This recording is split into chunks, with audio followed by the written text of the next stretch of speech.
Bismillahirrahmanirrahim. Qala al-imamul muallifu rahimahullahu ta'ala wa adaman naf'a bihi wa bi'ulumihi wa bikum fid daraini amin. Wa qala sallallahu alaihi wasallama haqqul mar'ati. Sudah ketemu Bang? Haqqul mar'ati ala zauji ay min haqqiha alaihi ayyut imaha idha ta'ima wa yaksuha idha tasa. Nanti kalau dalam riwayat lain itu hadisnya berbunyi ayyut imaha idha ta'imta wa yaksuha idak tasaita. Itu kalau dalam riwayat lainnya begitu. Jadi ada yang idza ta'ima idak tasa, ada yang idza ta'imta idak tasaita. Ayyut imaha idza ta'ima wa yaksuha idak tasa wala yadribal wajha ay inda nushuziha wala yuqabbiha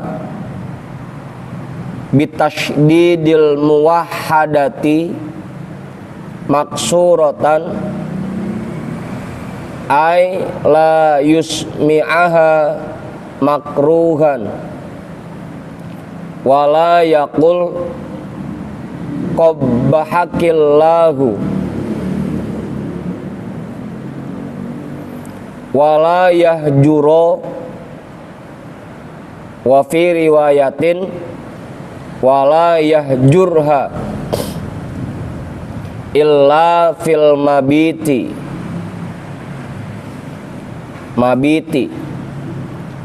ay fil madja'i indan nushuzi. Ammal hajru fil kalami fa innahu haramun illa li'udrin. Rawahu Tabrani wal Hakim an Muawiyah bin Haidata bi fathil muhmalati. Dah, kita artiin dulu.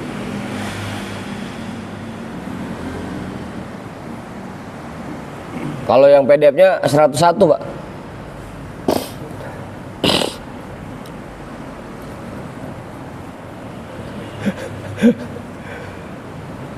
Wa qala sallallahu alaihi wasallam, dan bersabda oleh Nabi sallallahu alaihi wasallam, haqqul mar'ati, hak seorang istri, ala zauji, atas suami.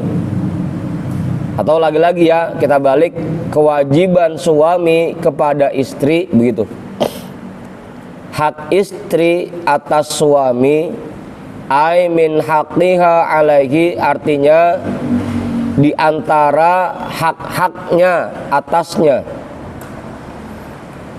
Kenapa di antara? Karena yang disebutkan dalam hadis ini belum semuanya, ini baru sebagiannya. Sebagian kewajiban suami kepada istri. Silakan Pak Hendra. Nih, biar jadi Hendra kuadrat. 2 Hendra.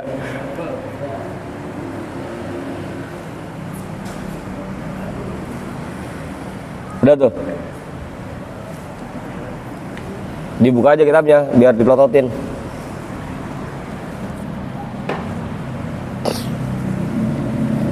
Udah tuh.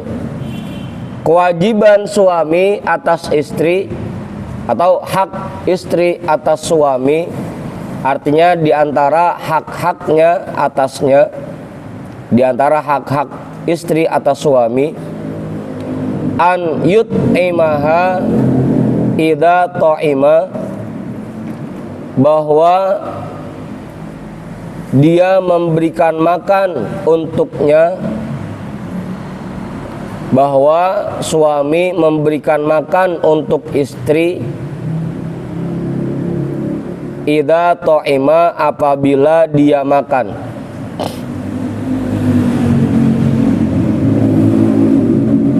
Wa yaksuha idza tasa, dan memberikan pakaian kepada istri idza tasa, apabila dia memakai pakaian. Udah tuh. Oke. Istri harus merasakan makanan apa yang kita makan, dan istri harus merasakan pakaian yang kita pakai. Hah? Ada yang beliin? Kita yang beli, ada yang beli itu. Iya sama. Kiai ada yang bawain BHS yang harganya 1,5 juta. Maka kita pun harus usahain agar istri kita bisa kita beliin pakaian yang harganya 1,5 juta.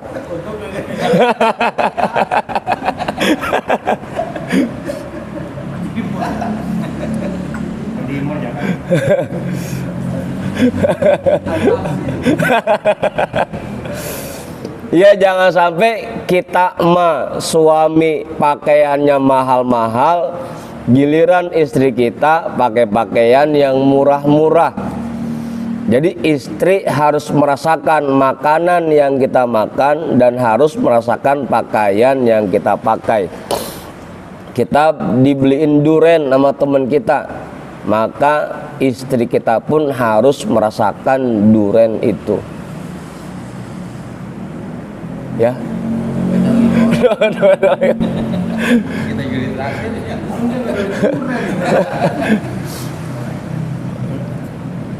Kalau kita makan sop iga, maka istri kita pun harus ngerasain makan sop iga. Hah? Iya.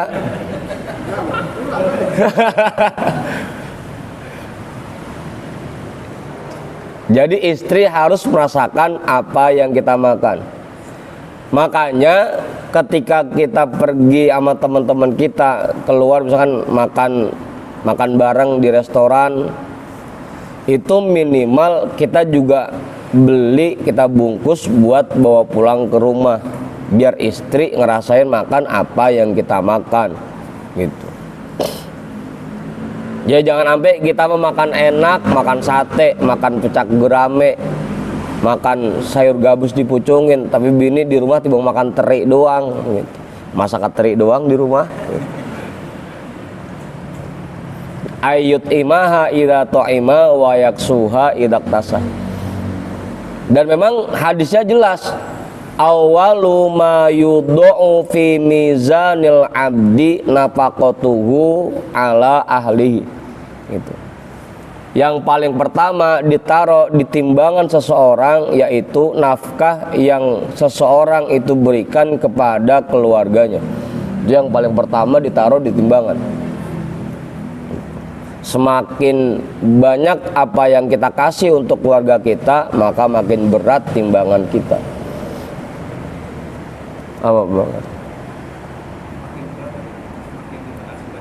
Ya semakin banyak apa yang kita kasih buat bini kita, maka timbangan kebaikan kita makin berat, makin banyak gitu. Ya kan nanti kita ditimbang nih, antara kebaikan kita dan keburukan kita ditimbang. Semua yang kita berikan untuk istri kita, untuk anak-anak kita, itu menambah berat timbangan kebaikan kita gitu.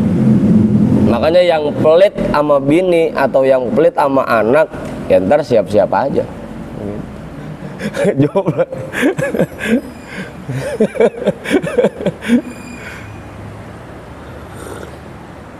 itu kewajiban kita, bahwa kita membuat istri kita merasakan apa yang kita makan dan istri kita merasakan apa yang kita pakai. Bukan artinya kita pakai BHS, bini kita kasih BHS juga, bukan. Tapi minimal harganya seimbang gitu, sama. Tapi memang kalau karang ya selain BHS biasanya malah emang mahalan baju bini sama baju laki. Kalau kita beli koko 150 udah dapat. Lebih ini bikin seragam 300 belum dapat itu.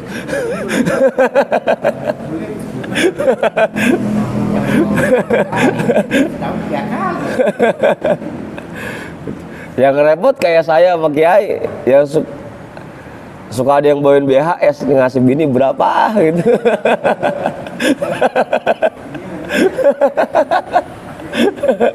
Itu. Mana BHS yang mahal lagi gitu. Kali Cosmo mah belum 2,5. Jadi begitu tuh. Apa yang kita berikan kepada istri kita atau keluarga kita itu akan menambah berat timbangan kebaikan kita. Dan lagi memang ma'at anta zaujaka fahuwalaka sodakotun. Makanan yang kita berikan buat istri kita itu sedekah. Wa ma'at anta waladaka fahuwalaka sodakotun. Makanan yang kita berikan kepada anak-anak kita itu sedekah. Apa yang kita berikan buat ART kita di rumah pelayan kita itu pun sedekah. Apa yang kita berikan untuk diri kita itu pun sedekah. Makanya jangan pelit sama istri sama anak. Kalau emang lagi ada uang lebih, lagi ada rezeki yang agak banyakan, jangan pelit. Ajak bini sama anak makan enak gitu. Apa ngerti? Ya jangan sampai misalnya kebanyakan kita kan penyakit kita, teman-teman kita mah kita traktir, kita ajak makan enak, tapi bini di rumah kita nggak pikirin. Jalan-jalan bareng sama temen makan di restoran yang mahal, yang enak, tapi buat bini di rumah kagak kita bungkusin pisan gitu. Apa Kiai? Jangan lupa tuh.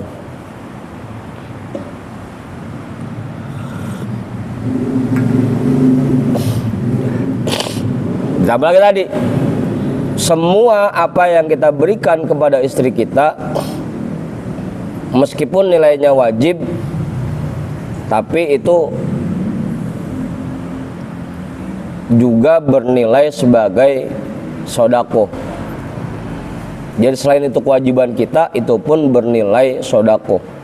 Kalau emang kita niatnya ibadah, karena kita diperintahkan untuk memperlakukan istri dengan baik, makanya kita beliin makanan yang enak, kita beliin pakaian yang bagus gitu. Ya semuanya beliin. Iya. Ya semakin, kan kemarin bahasanya begitu, semakin banyak ya berarti tanggung jawabnya semakin besar, dan kos yang harus dikeluarkan pun semakin besar.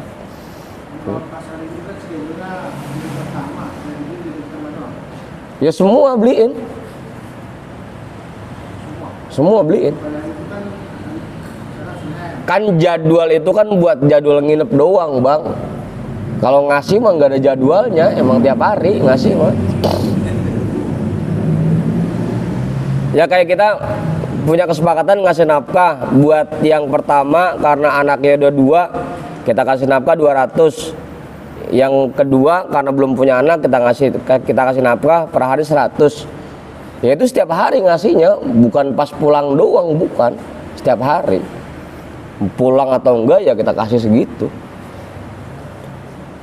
Dan ini ngasihnya pas pulang doang, lah kagak, tetap kewajiban tiap hari. Aman. Atau aja dulu man. Atau gitu belum. Udah tuh, jelas ya? Ayyut imaha idza ta'ima wa yaksuha idza tasa. Wala yadribal wajha ay inda nusyuziha. Dan tidak memukul wajah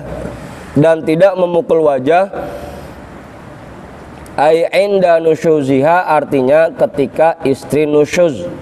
Kemarin ya, nusyuz itu artinya suka membantah perintah suami, ngomong yang buruk tentang suami atau keluarga suami dan tidak mentaati suami, akhlaknya buruk, itu nusyuz.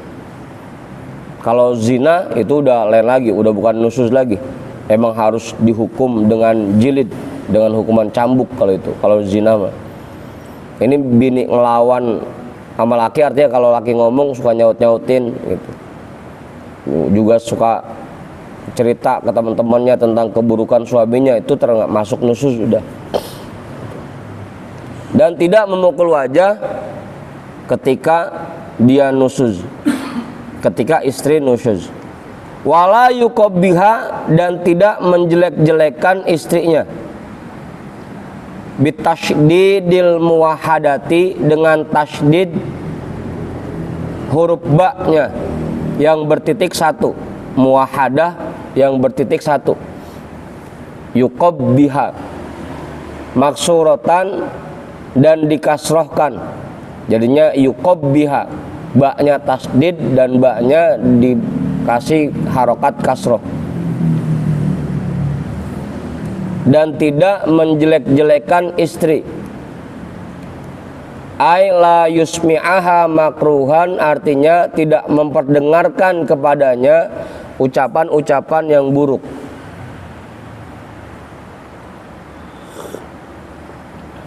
Ya jangan sampai kita di rumah sering ngomong, lu jelek amat sih Neng, begitu. Jangan sampai begitu.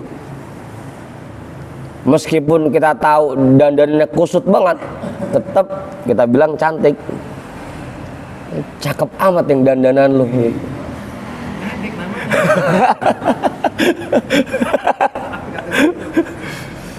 Pokoknya jangan sampai kita menjelek-jelekkan atau memperdengarkan ucapan-ucapan yang buruk kepada istri kita.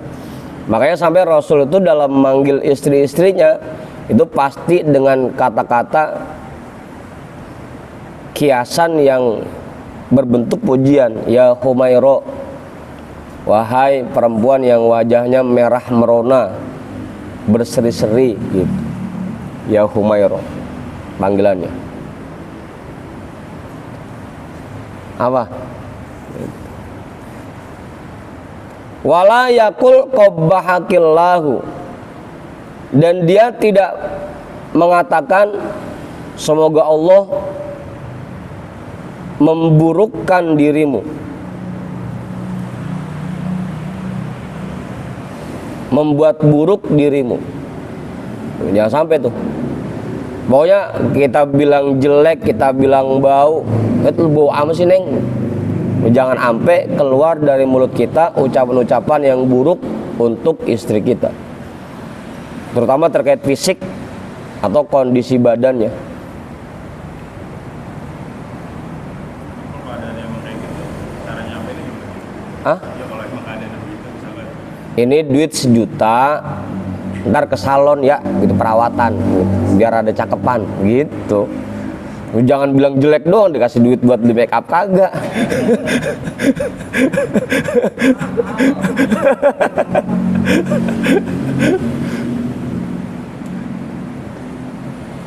Ya kan kemarin kewajiban istri salah satunya memberikan peralatan rumah tangga, peralatan berhias kan itu. Makanya salah satu bawaan ketika kita nikah kan ada lemari, ada kasur, ada toilet biar dia bisa dandan. Cuma dibeliin toilet doang, alat-alat make upnya kagak. Suruh ngaca doang tiap hari.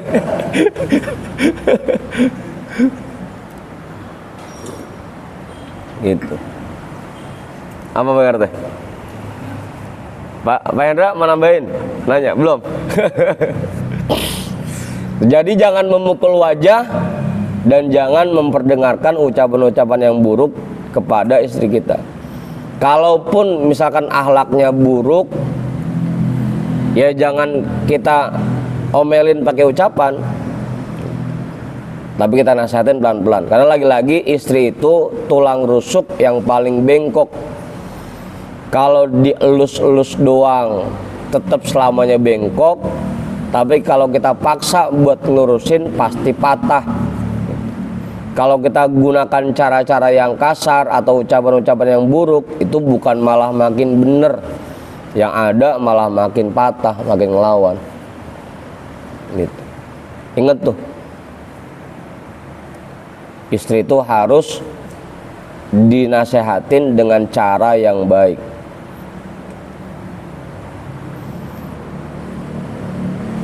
Bamak namanya nggak cukup, Bang Jamal? Pak Ketua kali, cukup. Kong Haji, enggak. Bang Jamal ini kali, Bang Jamal, enggak.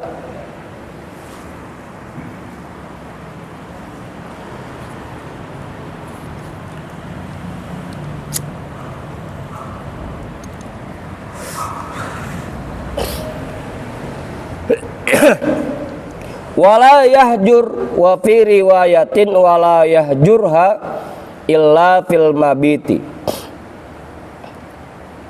Dan dia tidak marah,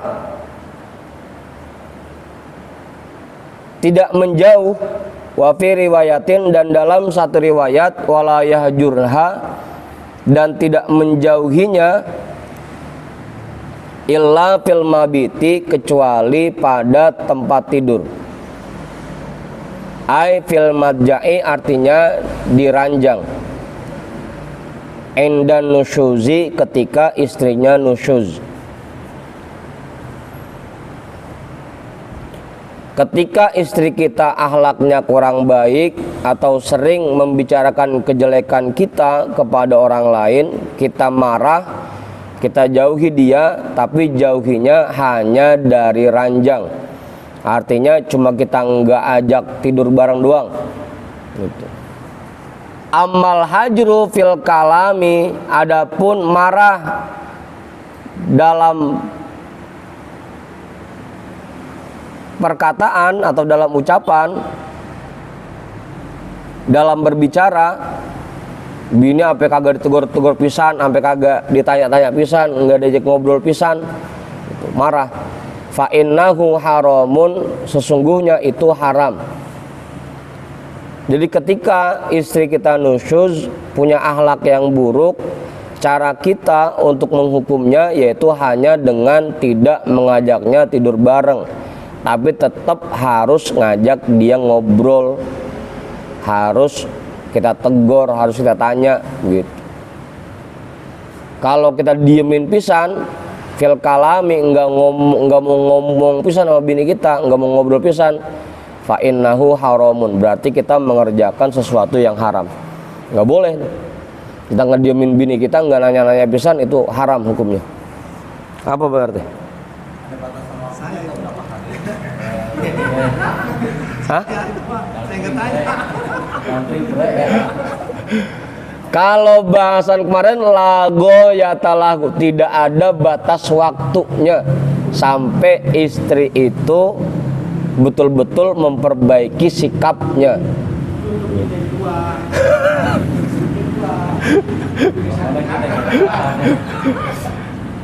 Makanya kemarin bahasannya itu hanya berlaku bagi yang istrinya 2, 3, atau 4, karena punya cadangannya.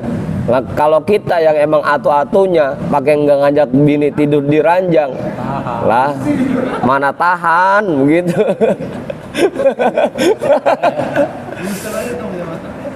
Itulah makanya kenapa sampai hukumnya Islam membolehkan suami beristri 2, 3, atau 4.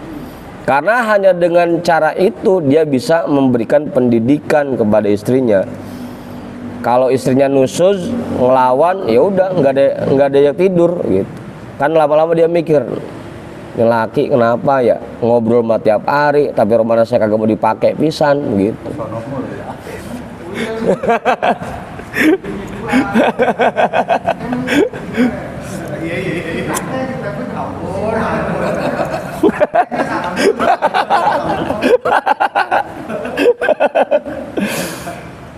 Tapi itu ya tadi ya, lagi-lagi ya, kita hanya boleh menjauhkan istri dari tempat tidur, tapi ngobrol tetap. Jangan sampai itu istri kita nggak ajak ngobrol pisan, itu haram hukumnya. Fa innahu haramun. Hah? Ini mukanya dari sono. Orang marah. Ada lagi pendapat baru dari saya Jamal. Yang penting ngomong gitu ya.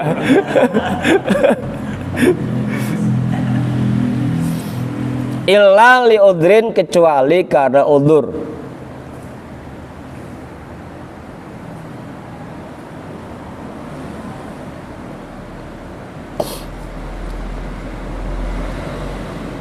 Ini ujungnya apa? Hah? Ujungnya apa?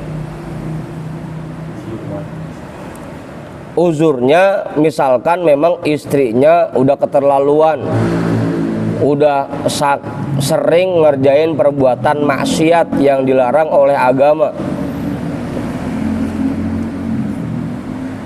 Kalau tadi kan istri cuma misalnya baru membantah suaminya atau bersikap buruk kepada suaminya, membicarakan keburukan suaminya. Tapi kalau sampai istrinya berbuat maksiat, nah kita untuk mendidiknya, memperbaiki sikapnya sampai kita diemin, nggak kita ajak ngobrol pisan, maka itu termasuk uzur, dibolehkan. Maksudnya hal apa? Ya kan bisa jadi istrinya kabur atau bisa jadi istrinya suka pergi sama laki-laki lain gitu. Itu maksiatnya. Atau istri nggak mau sholat, istri nggak mau puasa, nggak mau ngaji gitu. Itu kan maksiat. Itu termasuk uzur. Kalau sampai kita diemin, nggak kita tanya-tanya. Kita suruh sholat, rumahnya bini kagak mau sholat aja, udah kita diemin. Itu termasuk uzur namanya. Tapi kalau baru cuma sekedar suka ngebantah omongan kita, atau cuma sekedar sering ngomongin aib kita ke orang lain, itu mah jangan didiemin dulu gitu. Tetap kita ajak ngobrol. Kecuali sampai dia masuk ke tahap perbuatan maksiat.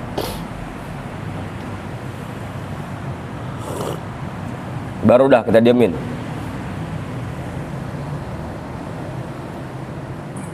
Itu pun tidak boleh lebih dari 3 hari. Tetap aja ada batas waktunya. Kalau lebih dari 3 hari, ya tetap dihukumi haram lagi. Jadi ngedieminnya nggak boleh lebih dari 3 hari.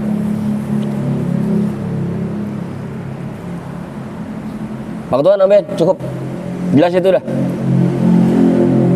Jadi di antara beberapa kewajiban suami kepada istri, yang pertama tadi, membuat istri merasakan apa yang kita makan, istri merasakan apa yang kita pakai, kita tidak memukulnya di wajah dan tidak menjelek-jelekan namanya.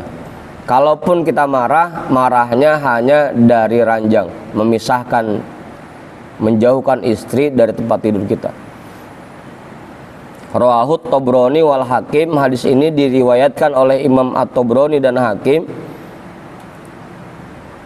An Muawiyah bin Haidata, dari Muawiyah bin Haidah, bifathil muhmalati, dengan fathah huruf yang tidak bertitik, itu ha, dengan fathah huruf ha. Muhmalah itu huruf yang tidak bertitik.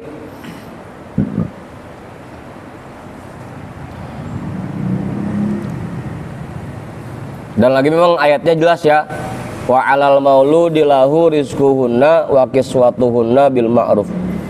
Kewajiban seorang ayah atau seorang suami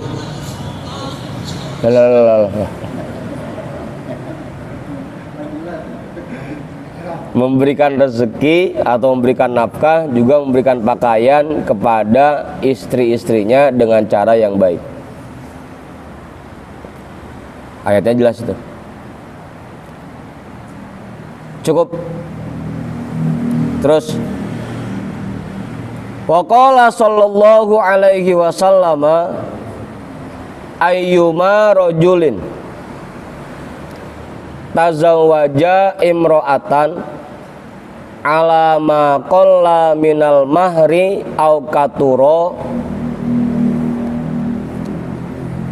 laisa fi nafsihi ay qalbihi an yu'addiya ilaiha haqqaha khada'aha famata walam yu'addi ilaiha haqqaha laqiyallaha yaumal qiyamati wa huwa zanin ay atimun. Al-Haditha ai ikra'il haditha rawahut Tabrani.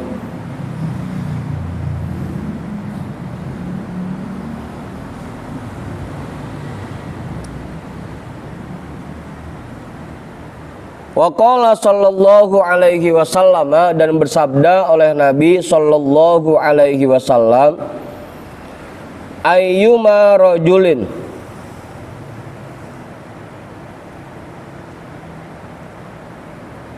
laki-laki mana saja atau siapa saja orangnya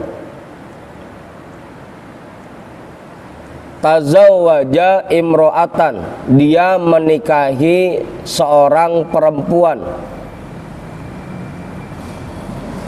Laki-laki mana saja yang menikahi seorang perempuan ala ma qalla minal mahri au katuro, atas mahar yang sedikit atau banyak, ala ma qalla, atas apa yang sedikit, minal mahri dari mahar, au katuro atau banyak, atau gampangnya tadi ya, dengan mahar yang sedikit atau yang banyak,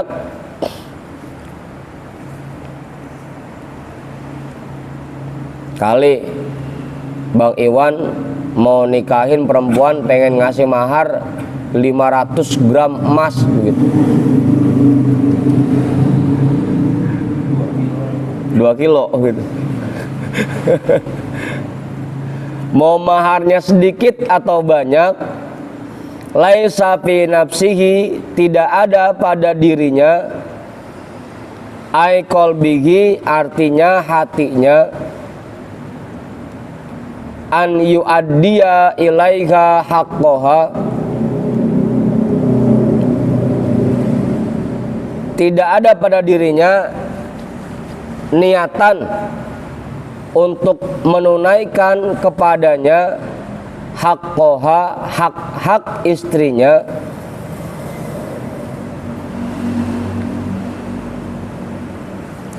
khoda'aha, dalam rangka menipunya, famata, lalu dia mati, walam yu'addi ilaiha haqqaha, dan tidak menunaikan kepada istrinya hak-hak istrinya, laqiyallaha yaumal qiyamati wa huwa zanin, maka dia menghadap kepada Allah pada hari kiamat dan dia dihukumi zina. Ai atimun, artinya dia orang yang berdosa. Al hadita ai ikra'il hadita, artinya bacalah hadis ini dengan sempurna. Rawahut Tabrani, hadis ini diriwayatkan oleh Imam At-Tabrani. Jelas itu? Bang Mak paham? Maharnya utang. Maharnya utang. Ya, ini bisa bermakna dua ya. Yang pertama, padahal dia niatnya nikahin perempuan, ngasih mahar sekian, perjanjiannya saya terima nikahnya dan kawinnya si Me'ot binti Mi'at, Ma'it apa Mi'at, dengan mas kawin 1 kilogram emas dan uang 2 M.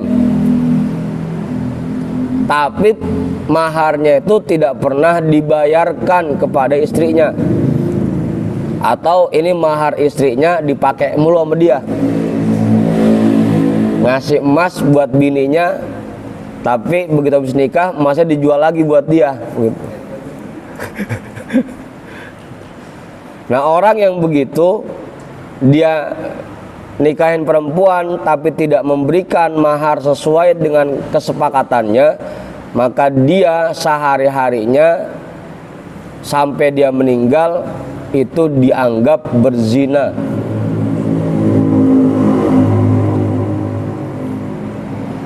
Apa?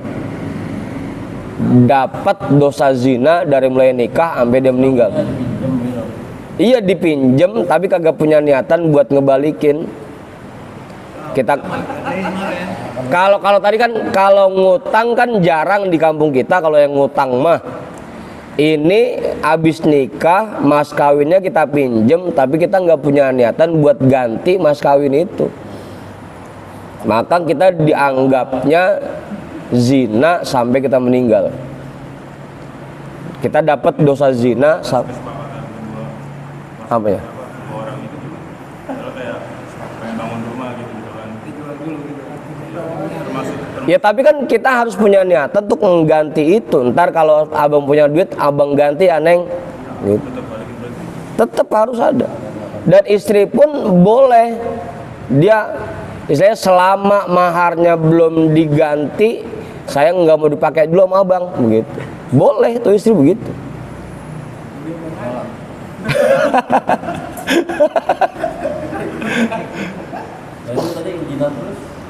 Ya berarti laki-laki itu dianggap berzina, artinya dia dapat dosa zina dari mulai dia punya niatan nggak mulangin mahar bininya sampai dia meninggal.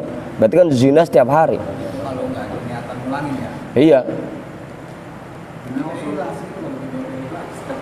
Ya itu kan karena dia kagak tahu.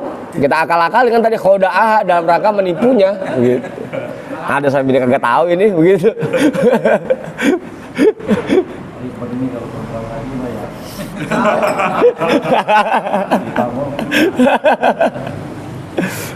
Ya ntar ada lempengannya bini yang kena, ini lempengan laki-laki kena begitu.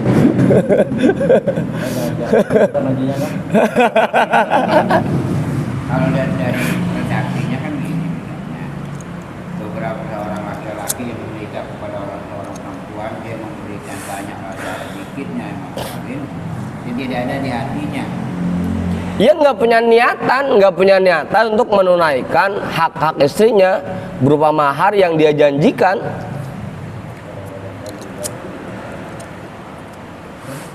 Bukannya nikahnya di sini kok karena apa namanya, senang, ada cinta, ada. Loh kagak ada kaitannya sama Haji, ini mah haknya. Hak koha, hak istri. Loh bukan karena cinta. Bukan, itu mah kagak ada kaitannya ke sini itu mah.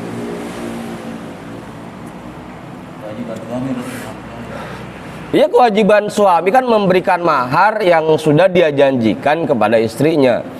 Kalau dia tidak punya niatan atau sekedar nipu istrinya nih biar dia mau aja nerima kita janjiin mahar yang gede, tapi pada kenyataannya kita nggak punya niatan untuk memberikan mahar itu, maka kita mendapatkan dosa zina setiap hari sampai kita meninggal.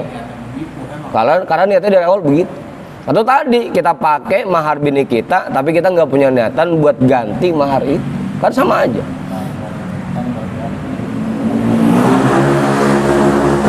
Ganti belum ada. Hah? Pakai aja misalnya pakai. Ya tapi kan kita harus punya niatan buat ganti itu. Kapan kita mau gantinya? Ini abang pakai dulu ya, tapi nanti begitu abang mendapat rezeki pasti abang ganti gitu. Kudu, karena itu hak istri, mahar itu hak istri. Begitu kita kasih mahar sekian, yaitu pure milik istri, murni milik istri. Kita nggak punya hak sedikit pun dari mahar itu. Kalau bini yang jual bodo amat, itu punya dia gitu.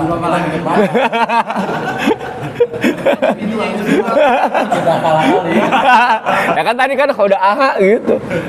Niatan mau nipu, mau ngakal-ngakalin.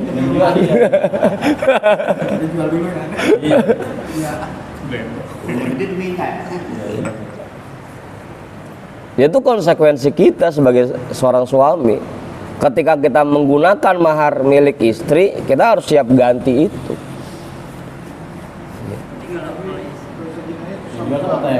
Hah? Suami doang. Karena kita yang niatan pengen nipu istri kita. Kita yang punya niatan buruk, makanya kita yang dapat dosa zina setiap hari sampai kita meninggal. Kemarin lo nggak tahu gitu. Ini apa maksudnya? Apa bang?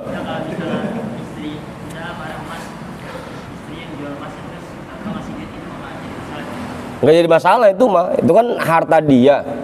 Ketika dia jual apa yang dia miliki, terus dia mau bagi buat suaminya, yang penting jangan kita yang nyuruh, neng, oh, mas jual dulu neng, gitu, jangan.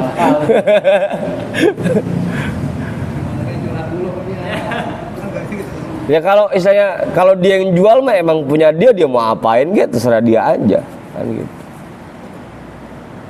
Tapi bukan atas dasar perintah kita, bukan kita yang nyuruh buat jual gitu. Bahkan kalau bisa mah kita tahan. Udah buat apaan sih neng, mahar pakai dijual. Nah, kalau butuh apa-apa udah ngomong aja sama bang, begitu. Kalau ada Pak Hendra mau nambahin. Udah tuh. Ya jangan sampai iya kita nikah sah, itu istri kita. Tapi karena ketidaktahuan kita jadi dapat dosa zina setiap hari sampai kita meninggal. Jangan sampai. Wa huwa zani. Ya kan sama aja, emang dari awal niatnya nggak pengen mulangin.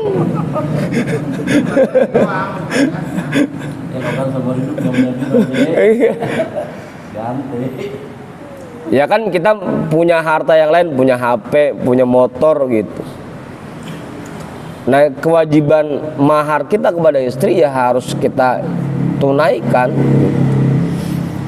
Kalau emang pun harus jual salah satu motor kita atau harus jual salah satu mobil kita, ya kita jual buat ganti mahar itu. Apa bos nih? Itu tanggung jawab suami, itu kewajiban suami. Apanya?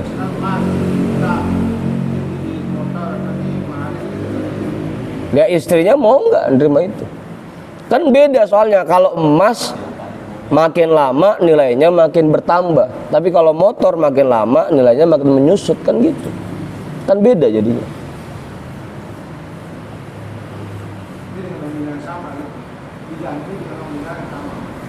Iya misalkan kita kasih duitnya aja dah. Ini sekarang emas harganya berapa? Waktu itu kita pakai emas harganya 500.000 per gram. Mas kawinnya 20 gram. Kita pakai kan timbang 10 juta. Sekarang emas 20 juta. Ya udah gantinya pakai harga sekarang. Bukan harga emasnya. Emasnya berapa waktu kita pakai itu? Makanya 10 gram. Ya udah kita ganti 10 gram emas. Dengan kurs sekarang harganya berapa?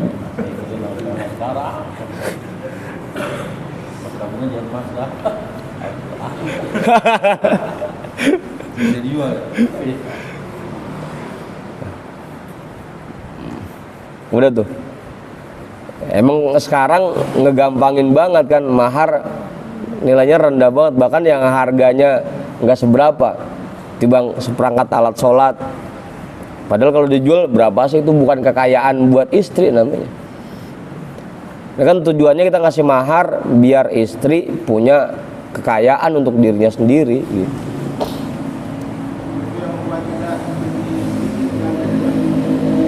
Nah iya, kenapa jadinya akhirnya suami punya satu keistimewaan di atas istrinya?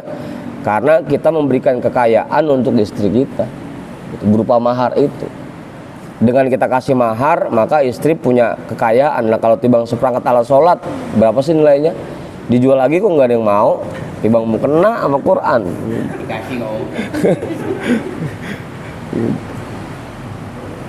Gitu. Makanya kalau bisa ya kasih mahar sebesar-besarnya sebagai kekayaan untuk istri kita. Udah jelas? Ini lempengan laki ini. Atau makna yang keduanya, itu kan tadi makna yang pertama. Makna yang keduanya, kita menikahi seorang perempuan tapi kita tidak punya niatan sedikit pun untuk menjalankan kewajiban-kewajiban kita. Nafkah yang jadi kewajiban kita tidak kita berikan. Tadi harus ngasih makan apa yang kita makan, harus ngasih pakaian, ngasih tempat tinggal, ngasih alat berhias, itu kita nggak punya niatan buat ngasih itu sama sekali, tidak punya niatan untuk menjalankan kewajiban-kewajiban kita kepada istri kita, maka kita mendapatkan dosa zina setiap harinya.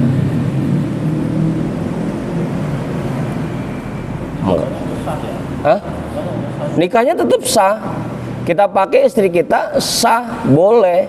Cuma selama kita punya niatan tidak memberikan kewajiban-kewajiban kita kepada istri, maka kita mendapatkan dosa zina setiap harinya. Dosanya doang gitu. Tidak, kita enggak meraktekin zina, tapi kita dapat dosa zina setiap harinya karena kita punya niatan untuk tidak menjalankan kewajiban-kewajiban kita sebagai suami kepada istri. Dosanya doang, zina mah kagak. Jangan diterusin bang. Kalau gitu mendingan zina aja kalian begitu.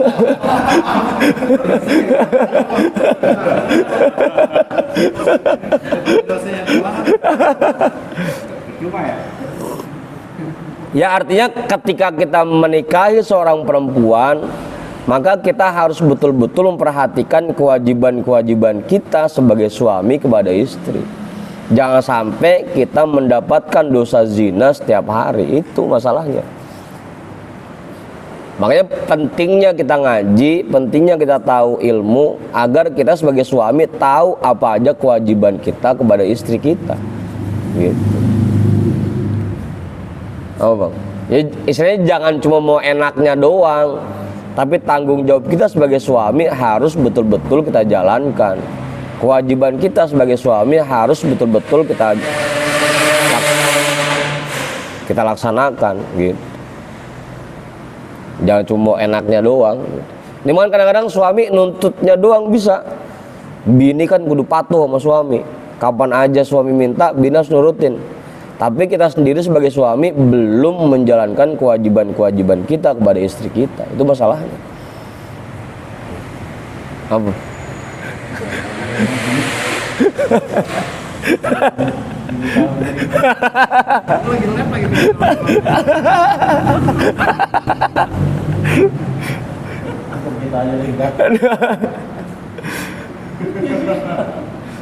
Udah terusin ini.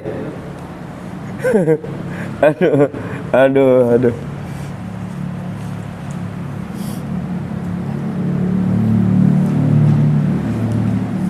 Bahkan kalau dalam riwayat lainnya mata wa huwa khainun, itu riwayat lainnya. Wal khainu finnar gitu. Orang yang menikahi seorang istri, seorang perempuan tapi tidak punya niatan untuk memberikan maharnya atau punya niatan untuk tidak memberikan kewajibannya kepada istrinya, maka dia meninggal dalam keadaan berkhianat, dan pengkhianat tempatnya di neraka. Wal khainu finnar. Dalam riwayat lainnya. Apa kayak? Hati-hati nih. Sebagai suami harus betul-betul menjalankan kewajiban kita kepada istri.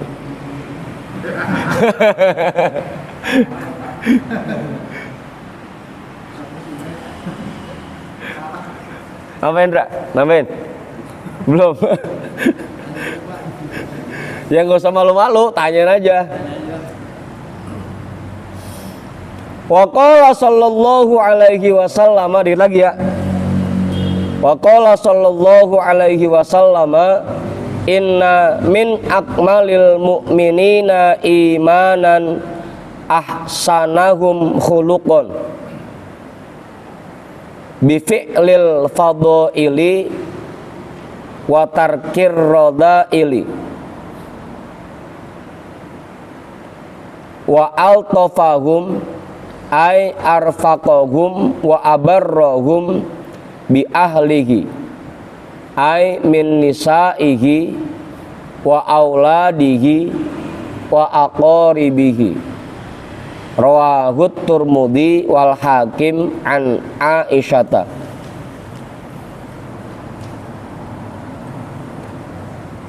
Wa qala sallallahu alaihi wasallam, dan bersabda oleh Rasulullah sallallahu alaihi wasallam, Inna min akmalil mu'minina imanan. Sesungguhnya di antara orang-orang mukmin yang paling sempurna imannya, sesungguhnya di antara orang-orang mukmin yang paling sempurna imannya, ahsanuhum khuluqan, yaitu yang paling baik akhlaknya, bifi'lil fadhaili, dengan mengerjakan hal-hal yang istimewa, hal-hal yang bernilai baik, wa tarkir radhaili, dan meninggalkan hal-hal yang buruk.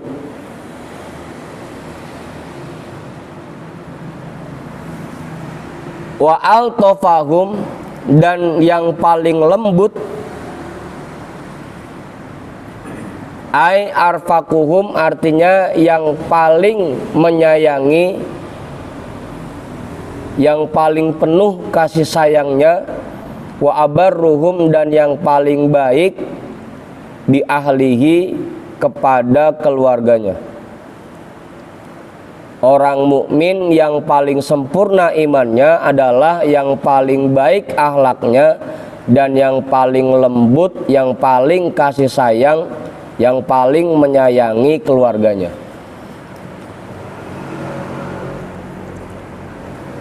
Kalau kita pengen lihat apakah iman kita sudah sempurna atau belum, atau masih lemah, tinggal kita lihat sikap kita kepada keluarga kita. Kalau akhlak kita, sikap kita kepada keluarga kita baik, maka insya Allah kita tergolong orang yang memiliki iman yang sempurna. Kalau sikap kita kepada keluarga kita buruk, maka berarti keimanan kita masih lemah. Ya, meskipun keluarga kita sendiri atau istri kita sendiri akhlaknya kurang baik kepada kita, tapi kita tetap diperintahkan untuk bersikap baik kepada istri kita, kepada keluarga kita. Oke. Ai min nisaihi, artinya dari istrinya, wa auladihi, dan anak-anaknya, wa aqaribihi, dan kerabat-kerabatnya. Rawahu Tirmidzi, hadis ini diriwayatkan oleh Imam At-Tirmidzi, wal Hakim, dan Imam Al-Hakim, an Aisyata, dari Dewi Aisyah. Dah tuh.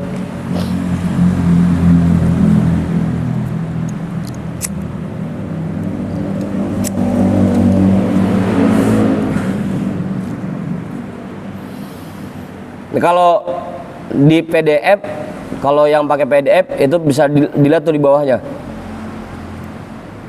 Yang pertama yang harus kita lakukan adalah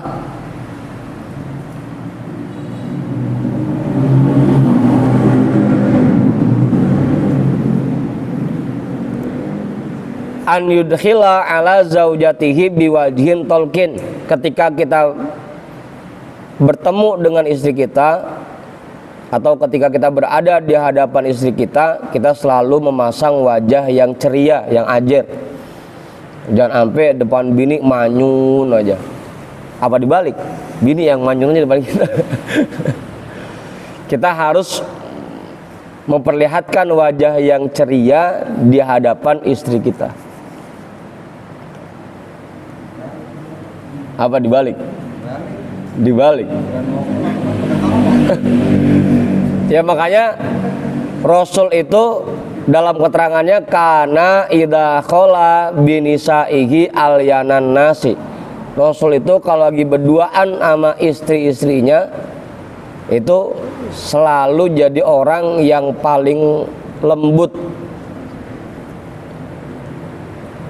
Wa akraman nasi dohakan basaman, dan beliau paling murah senyum dan paling mudah tertawa kalau lagi sama istri-istrinya, bercanda sama bini-bininya gitu.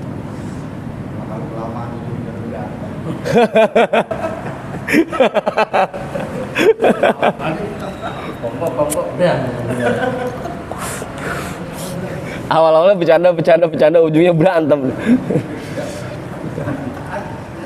Ini mah jangan sampai terbalik. Kalau sama temen mah tawanya berkenceng-kenceng banget, begitu sama bini pada manyun-manyunan aja berdua. Kagak ngobrol pisan, kagak tawa pisan sama bini. Apaan? Hah? Pisan. Jadi kita kalau sama bini kita harus dohakan basaman, gampang tertawa dan murah senyum kalau sama bini itu. Makanya sering-sering ajak bini bercanda gitu.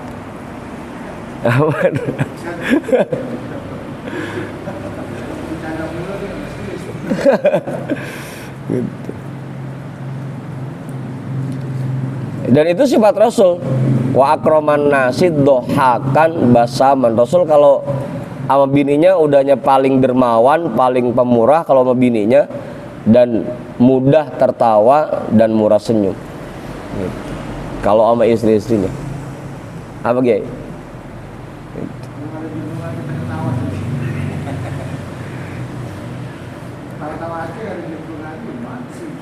Ya karena sama bini kagak sendiri Bang Jamal bercanda, makanya ajak bercanda bini, kelitikin apa gitu.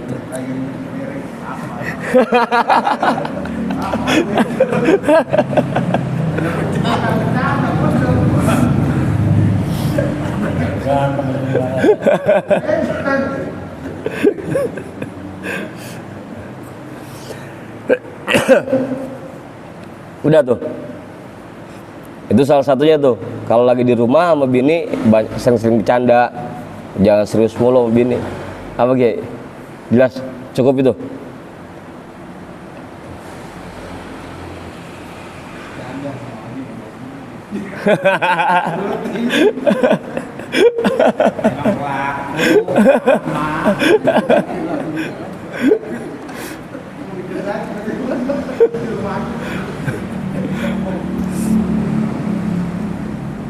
Udah tuh. Karena ada dua tuh kebiasaan Rasul yang harus kita contoh sebenarnya. Rasul itu kalau di rumah selain sering bercanda sama istri-istrinya, murah senyum, mudah tertawa, selain itu juga Rasul sering ngerjain pekerjaan rumah sendirian, nggak isik-isik nyuruh bininya. Kayak buat jahit bajunya, memperbaiki sendalnya, itu Rasul seringan sendiri.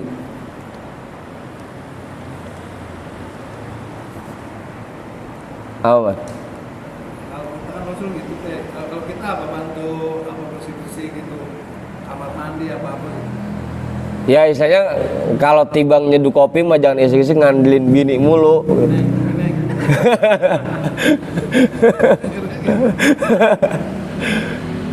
Jadi Rasul itu sering mengerjakan pekerjaan rumah sendiri gitu. Jadi nggak isik-isik ngeberatin istrinya, sering bercanda sama istrinya dan nggak melulu ngeberatin istrinya buat pekerjaan rumah. Bahkan kalau bisa ya kita sediain ART. Jadi biar istri kita tugasnya udah di rumah ngelayanin kita aja, bercanda sama kita, yang ngepel, yang nyuci, yang nyetrika itu ART gitu. Cakep.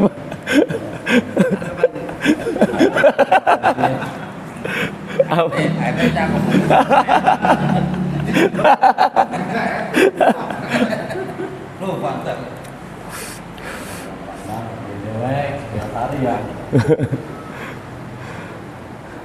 Udah tuh.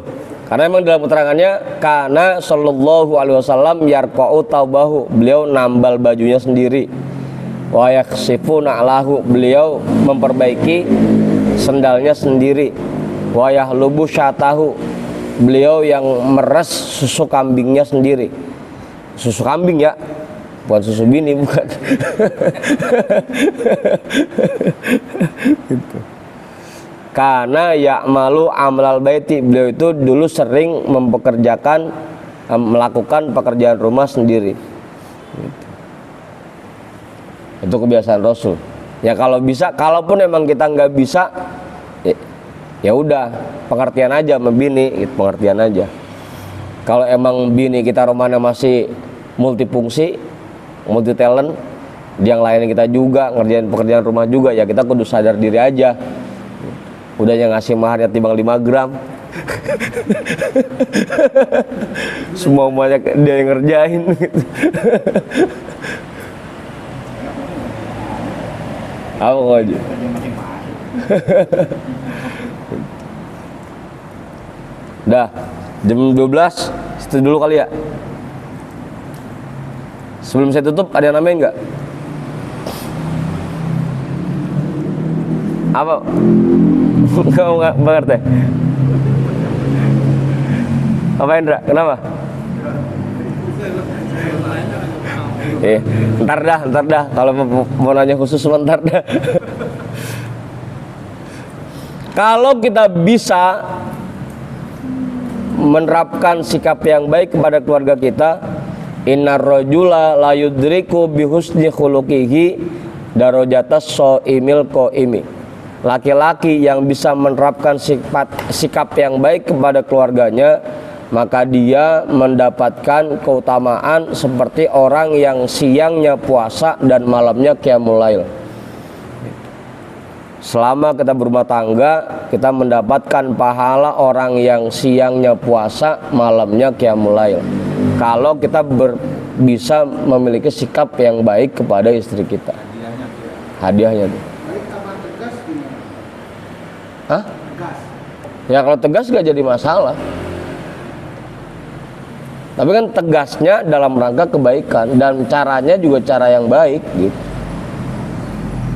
Kalau kita mah kebanyakan bukan tegas, esewot, emosi mulu bini, jarang yang tegas kita mah. Sisik marah. Dah, kita hadiahkan pahala talim kita pada malam hari ini untuk semua orang tua kita dan para guru-guru kita. Ala hadhihi niyyah, Al-Fatihah.